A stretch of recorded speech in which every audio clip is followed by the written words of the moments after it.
हो अगर हम मार्वल के one of the strongest super hero Thor को डीसी के one of the strongest super hero Superman से भिड़ा दें, तो आखिर कौन जीतेगा इन दोनों में से? कौन होगा इस वर्सेस बैटल का असली विनर? तो इन सभी सवालों का जवाब आपको इस वर्सेस बैटल में मिलेगा। तो इस वीडियो के एंड तक बने रहें, क्योंकि एंड में मैं कुछ ऐसा बताऊंगा जिसको सुन के आपके होश उड़ जाएंगे। अगर आप इस वीडियो पर नए हैं तो इस चैनल को सब्सक्राइब करें, इस वीडियो को लाइक करें। तो ये वर्सेस बैटल प्योरली कॉमिक्स के ऊपर रहेगा, यानी इन दोनों कैरेक्टर्स में दिखाई गई comics based normal form, most powerful form नहीं गई, कॉमिक बेस्ड नॉर्मल फॉर्म। तो इस वीडियो को मैंने 6 कैटेगरीज में डिवाइड किया है। हम एक एक करके हर कैटेगरीज को एनालाइज करेंगे और फिर एक अच्छे से कंक्लूजन पे पहुंचेंगे कि अगर इन दोनों कैरेक्टर्स की कभी फ्यूचर में फाइट हो तो कौन जीतेगा। तो चलते हैं हमारी पहली कैटेगरी के ऊपर, स्ट्रेंथ। तो पहले हम थोड़ी थॉर भैया की स्ट्रेंथ के बारे में बात करेंगे, जो कि इंक्रीजिंग ऑर्डर में रहने वाला है। पहले सबसे लो स्ट्रेंथ थी, देन उसकी हाई, उससे हाई, उससे हाई। तो थॉर इशू वॉल्यूम 242 में थॉर ने पूरे वर्ल्ड इंजन को रिवर्स में घुमाया था, जो पूरे 9 रिलम्स को कंटेन करती है। आप इन 9 रिलम्स 9 प्लैनेट्स के वेट की तरह भी कंपेयर कर सकते हैं। थॉर ने मिडगार्ड सर्पेंट की फाइट में थॉर ने मिडगार्ड सर्पेंट को उठाया था, जिसका वेट अर्थ से 3 गुना ज़्यादा बड़ा बताया गया है। थॉर ने एनुअल इशू 9 में पूरे 20 प्लैनेट के वेट को काउंटर बैक किया है विथ जस्ट 1 हैंड। थॉर ने एक्सीडेंटली नेमर, जो कि डीसी के एक्वामैन की तरह है, उसको नॉकड आउट कर दिया था। हाँ गई, एक्सीडेंटली एक एक्वामैन जैसे बंदे को नॉकड आउट कर दिया। थॉर ने हल्क की स्ट्रेंथ को 1 आवर तक मैच किया बिना किसी वेपन के, और हल्क का स्ट्रेंथ कॉमिक्स में इन लेवल पे है। हल्क एक कॉमिक्स में बीस्ट की तरह कंसिडर किया जाता है, अनकिलेबल, अनस्टॉपेबल किलिंग मशीन। और थॉर ने, जब थॉर एक बच्चा था तो उसने अब बुक विथ इन्फिनिट पेजेस को भी लिफ्ट कर रखा है। और थॉर इशू 281 में थॉर ने न्यूट्रॉन स्टार के ग्रेविटेशनल पुल को रजिस्ट किया है। बेसिकली उसने पूरे ओवरपावर किया infinite amount of weight from gravity. भाई इस बंदे की इतनी ज़्यादा स्ट्रेंथ फीट है कि इसने शो कर रखा है कि इसकी स्ट्रेंथ फीट इन्फिनिटी लेवल पे है। ऐसे ही थोड़ी हम किसी को भी आरे गहरे को सुपरमैन के साथ कंपेयर कर सकते हैं। सुपरमैन के साथ कंपेयर करना है तो उसका अपोनेंट भी उसके टो टू टो होना चाहिए। आप चलते थोड़ी सुपरमैन की स्ट्रेंथ फीट के ऊपर। सुपरमैन इशू 13 में सुपरमैन ने अर्थ के वेट को 5 दिन तक बेंच प्रेस किया था। सिल्वर एज वाला सुपरमैन ने अपने बेयर हैंड से सन को मूव किया है, कई प्लैनेट्स को मूव किया है। इन जस्टिस लीग वॉल्यूम 77 में सुपरमैन ने अपने बेयर हैंड से ब्लैक होल को हैंड किया था। हाँ जी गाइस, वही ब्लैक होल जो अगर क्रिएट हो जाए तो पूरा एक सोलर सिस्टम खत्म हो सकता है, वो अपने अंदर कुछ भी समा सकता है। और सुपर बॉय वॉल्यूम 140 में सुपरमैन ने एक इंटायर गैलेक्सी को ड्रैग किया था। सुपरमैन ने हेवन को उठा रखा है, वंडर वुमन के साथ स्पेक्टर को भी उठा रखा है, जो मार्वल की इटर्निटी की तरह कंसीडर किया जा सकता है। और स्पेक्टर का वेट एक यूनिवर्स के लेवल की इतना होता है। सुपरमैन ने सहजाम के साथ अब बुक विद इन्फिनिटी पेजेस को भी लिफ्ट किया है। हाँ जी, सेम कारनामा थॉर ने भी किया है, पर सेम कारनामा सुपरमैन ने भी किया है। तभी तो इन दोनों की स्ट्रेंथ फिट बिल्कुल इन्फिनिटी पे है। और मैं आपको बता दूं, infinity by 2 is still infinity ही होता है। अब चलते हैं हम अपनी सेकेंड कैटेगरी, ड्यूरेबिलिटी पे। पहले थॉर चर्चा की ड्यूरेबिलिटी पे ज्ञान पेलते हैं। थॉर ने गॉड बॉम्ब को सरवाइव कर रखा है, जिसको गॉड ने डिजाइन किया था पूरे मल्टीवर्स में जितने भी गॉड्स हैं उन सबको एग्जिस्टेंस से मिटाने के लिए। थॉर पे उसका भी कुछ असर नहीं हुआ था। वुल्वरीन के क्लॉजो के एडमेंटियम से बने हैं, वो उसकी बॉडी पे सिंगल स्क्रैच भी नहीं ला पाई थी। हेलफायर जो पूरे 9 रिलम्स को अपने अंदर समा सकता है, थॉर पे उसका भी कुछ असर नहीं हुआ था। एवेंजर थॉर ने एक ऐसा एक्सप्लोजन सर्वाइव किया है जिससे उसका म्यूनिट जो उरू मेटल से बना है वो भी चकनाचूर हो गया था, पर उस बंदे पे की बॉडी पे एक स्क्रैच नहीं आया था, सिर्फ उसके कपड़े फट गए थे। This sounds quite funny guys, but it is the reality guys. अब हम चलते सुपरमैन की ड्यूरेबिलिटी पे। न्यू 52 वाला सुपरमैन ब्लैक होल के अंदर सर्वाइव कर चुका है। पोस्ट क्राइसिस वाला सुपरमैन इतना एब्जॉर्ब कर रखा है सनलाइट, उस सनलाइट की एनर्जी बना के अगर हम गैलेक्सी में छोड़े तो पूरा गैलेक्सी वेपराइज हो जाए।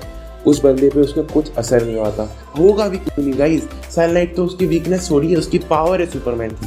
सुपरमैन ने एक कॉस्मिक स्टॉर्म सर्वाइव कर रखा है। सुपरमैन ने एक ऐसा इफेक्ट सर्वाइव कर रखा है जिससे पूरा रियलिटी सैटर हो रहा था, क्योंकि जब 2 omnipotent beings, true fire dark side, soul fire dark side और इन्फिनिटी मैन्स लड़ रहे थे, उस इफेक्ट को भी सुपरमैन ने सर्वाइव कर रखा है। डार्क साइड की ओमेगा बीम जो किसी भी बंदे की एग्जिस्टेंस को मिटा सकती है, सुपरमैन पे उसका भी कुछ असर नहीं हुआ था। सुपरमैन की ड्यूरेबिलिटी कई हद तक डीसी के किलिंग मशीन डूम्सडे की जैसी भी बताई गई है। अब चलते हैं हम अपनी अगली कैटेगरी पे, जिसका नाम है स्पीड और एजिलिटी। ये पॉइंट बिना किसी डाउट के सुपरमैन को जाता है। जी हाँ गाइस, मैं बायस नहीं हूँ, पर सुपरमैन की स्पीड बहुत ज़्यादा है, इन्फिनिटी। सुपरमैन ने कई हद तक कई बार फ्लैश को टक्कर दी है, जो 1000 of time faster than light travel कर चुका है। अगर फ्लैश एक जगह पे घूम जाए, मतलब एक जगह पे 2-3 बार भाग जाए ना, तो उस जगह पे ब्लैक होल क्रिएट हो जाएगा। सुपरमैन ने उसको टोटो टक्कर दे रखी है। यहीं तक नहीं, सुपरमैन ने इन्फिनिट अमाउंट ऑफ स्पीड भी शो किया, जिससे वो लिमिट के एग्जिस्टेंस तक पहुंच गया था। जहाँ पे एग्जिस्टेंस खत्म होता है ना, जहाँ गॉड्स रहने, गॉड्स की प्लेस शुरू होती है, वहां तक पहुंच गया था। फिर गॉड्स क्रिएशन स्पेक्टर ने उसको वापस भेजा। पर थॉर ने भी कुछ बहुत सारी स्पीड शो की है, जैसे वो कई बार स्पीड ऑफ लाइट से ट्रैवल कर चुका है म्योनिर की हेल्प से, और कई सारे स्पीडस्टर जैसे क्विकसिल्वर हो गए, मकारी हो गया, हाइपीरियन, इनके भी अटैक्स को रिएक्ट कर चुका है और डॉज किया है। तो पर ये पॉइंट स्पीड का बिना किसी डाउट के सुपरमैन को ही जाता है। अब चलते थोड़ा स्टेमिना और एंड्योरेंस पे। तो सुपरमैन की स्टेमिना बहुत है, पर थॉर की भी कुछ कम नहीं है। एक एक करके डिस्कस करते हैं। सुपरमैन ने रजिस्ट किया है गॉग, जो एक ओमनीवर्सल लेवल बीइंग है। गॉग ने उसको 200 साल तक टॉर्चर किया था, पर फिर भी उसको उस पर ज़्यादा कुछ असर नहीं हुआ था।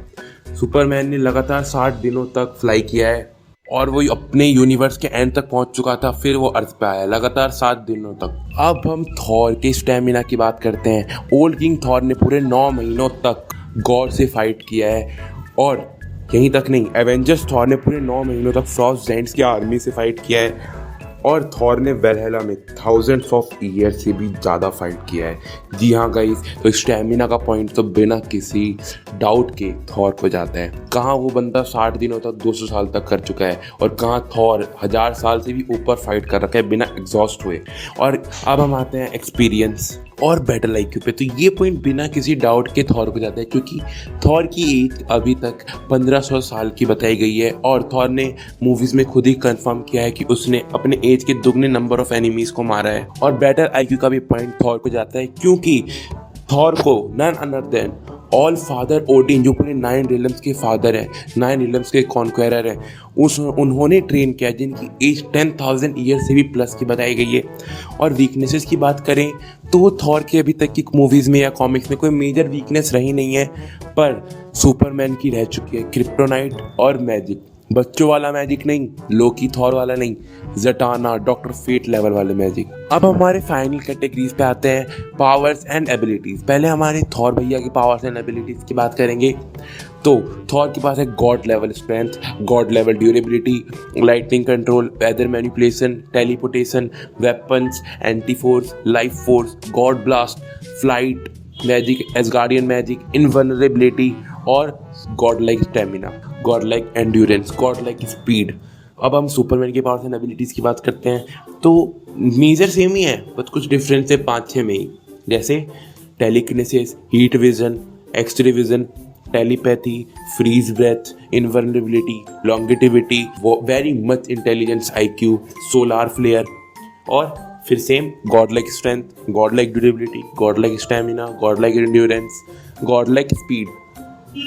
तो इन सभी कैटेगरीज को एनालाइज करने के बाद हम इस कंक्लूजन पे पहुंच चुके हैं कि इन दोनों में कौन है असली विनर। तो थॉर के पास है ड्यूरेबिलिटी का पॉइंट, स्टेमिना का point, experience, battle IQ and powers and abilities, और वही सुपरमैन के पास है स्पीड एंड आईक्यू। तो थॉर के पास है टोटल 5 पॉइंट और सुपरमैन के पास है सिर्फ 2 पॉइंट, और सुपरमैन की वीकनेस भी है। तो इस बैटल का प्योरली विनर थॉर है। और मैंने बता दूं कि ड्यूरेबिलिटी का और स्टेमिना का पॉइंट मैंने थॉर को इसीलिए दिया है क्योंकि गाइस इस बंदे ने ऐसा फीट सो ही किया है कि इस बंदा डिजर्व करता है। पर स्ट्रेंथ में दोनों सेम लेवल पे हैं, ड्यूरेबिलिटी भी सेम लेवल पे है, पर थॉर स्लाइटली ऊपर है ड्यूरेबिलिटी में, क्योंकि थॉर ने गॉड बॉम्ब को सर्वाइव कर रखा है गाइस, इनक्रेडिबल। और थॉर की जो पावर है गॉड ब्लास्ट से, थॉर ने गैलेक्टस को नॉकआउट किया है, फीनिक्स फोर्स को नॉकआउट किया है, मिकाबोसी जो पूरे मल्टीवर्स में तहलका मचा रहा था, मल्टीवर्सल लेवल बीइंग को भी हार्म किया है। तो थॉर है इस बैटल का क्लियरली विनर। अगर आपको इस वीडियो पसंद आया हो या आप अपना कुछ ओपिनियन हमें बताना चाहते हैं तो please let me know in the comment section what ever you think about this versus battle comparison video. और अगर आपके हिसाब से थॉर विनर नहीं है तो क्यों नहीं है, और सुपरमैन है तो क्यों है, ये भी मैं जानना चाहूँगा।